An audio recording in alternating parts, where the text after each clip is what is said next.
नमस्कार, मैं आदिति। अब अभी मेरे साथ देख रहे हैं जनता express.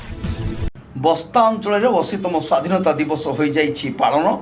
United cultural and sports विशिष्ट सदस्य राजकिशोर महांती परुत्तर संगठन सभापति साफल्य कुमार नंदी मुख्य अतिथि भाव जोग दे जातीय पताका उत्तोलन करते। सेहीपरि नटाकोटा पंचायत समवाय समितिर जुग्म भाव सरपंच वंदना सेठी, बस्ता तहसिल कार्यालय तहसिलदार सुशांत कुमार पट्टनायक, बस्ता एसडीपीओ कार्यालय समर्थ कुमार बेहरा, बस्ता थाना IIC Ranjit Kumar Sahu, अमरदा road फांडीर SI Vijay Kumar बारिक, अमरदा रोड सिद्धेश्वर डिग्री कॉलेज अध्यक्ष बसंत कुमार बड़, अमरदा सिद्धेश्वर उच्च विद्यालय प्रधान शिक्षक राजेश कुमार सेठी, डिवाइन एंजेल ट्यूटोरियल मुख्य पूर्णचंद्र महाली, उत्कल भारती शिक्षा केन्द्र इंजीनियर राजश्री महांती, कालाम ट्यूटोरियल राधाकृष्ण प्रधान प्रमुख जोग दे जातीय पताका उत्तोलन करथिले। एतद व्यतीत विभिन्न स्थान में आशाकर्मी, मिशन शक्ति, महिला, अंगनवाड़ी कर्मी, बहु मान्यगण्य व्यक्ति 80तम स्वाधीनता दिवस को विपुल आनंद उल्लास उद्दीपना सहकारे पालन करिसेंती। बस्तारू श्री महांती रिपोर्ट,